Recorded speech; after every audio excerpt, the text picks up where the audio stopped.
Hello everyone, magandang oras sa ating lahat. Welcome to my videos. Maraming salamat sa panonood at lalo na sa mga nag-subscribe. Thank you guys. At kung bago ka pa lang dito sa aking videos, huwag kalimutan mag-like, comment, share, and subscribe para updated ka sa aking mga bagong upload na mga videos na mayroong mga gandang kasaysayan at halaga tungkol sa ating mga barya. Guys, ito yung ating coins ngayon, ang 1 pound Elizabeth II. Third portrait ito guys, at ang kanyang Royal Arms mayroong taon na 1993. So bago tayo magpunta guys doon sa ating Siling Online, dahil napakataas ang kanyang halaga doon sa ating Siling Online, tapusin muna natin ang kanyang pictures guys para malaman din natin ang tungkol dito sa baryang ito guys ng United Kingdom.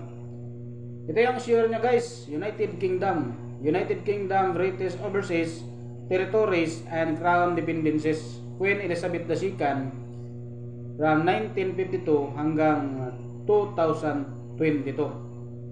Type naman ito guys ay circulating commemorative coins. May taon na 1993. Ang value 1 pound. Sa Pilipinas guys nagkakalaga ito ng 74 pesos and 6 centavos.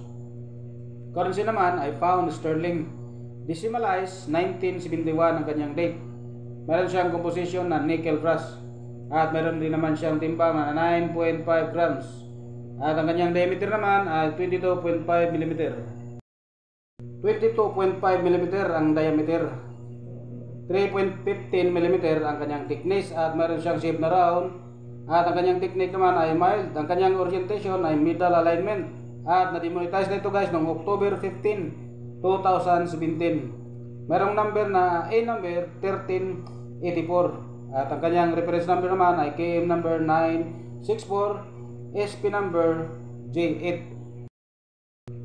Commemorative issue United Kingdom series, Heraldic Emblem series.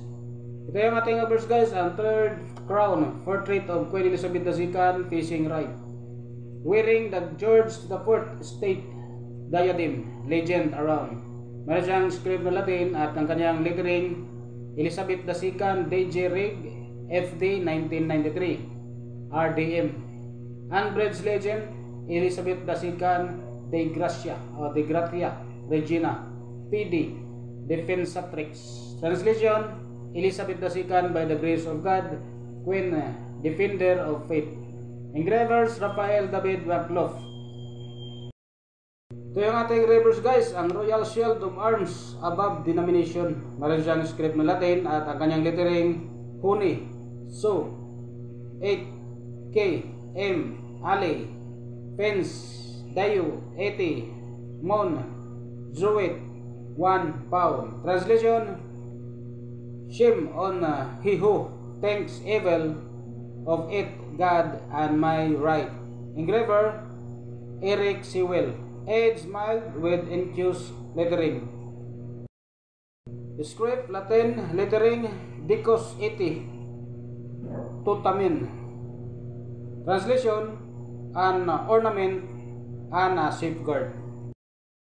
Mint naman ay Royal Mint, Langtresan, United Kingdom, 1968 ang kanyang date. Commenced the second edition of the 1 pound coin and the Heraldic Emblem series. The Eric Sewell Royal Arms reverse design was used 4 other times earlier in 1983 and later in 1998, 2003, 2008, making a total of 5 times it was issued. This is the only version of the coin which the Wacloff third portrait on the obverse and was issued for circulation as well as a part of the annual coin sets for 1993 in both froth and brilliant uncirculated version. Ating 1993 guys, 97% sa 114,744,500 pieces. 70 pesos ang very good, 76 pesos ang fine, 77 pesos ang very fine, 81 pesos extra fine, 140 pesos about uncirculated, 170 pesos ang kanyang uncirculated. Ang bioset guys, mayroon tayong 1.2%. 56,945 piraso or example 430 naman ang kanyang uncirculated. Ang froth 3.3%, 66,080 kapiraso ang example. 200 pesos naman ang kanyang uncirculated. Dito naman tayo sa AB guys, dahil naka-display ito na may error. Walang grado guys, pero may error siya. Umabot ng 3,800 US dollars. So malaking pera yun guys kung mayroong error ang mga coins na katulad nito guys. Sa atin nagkakalag ito ng 211,926 pesos.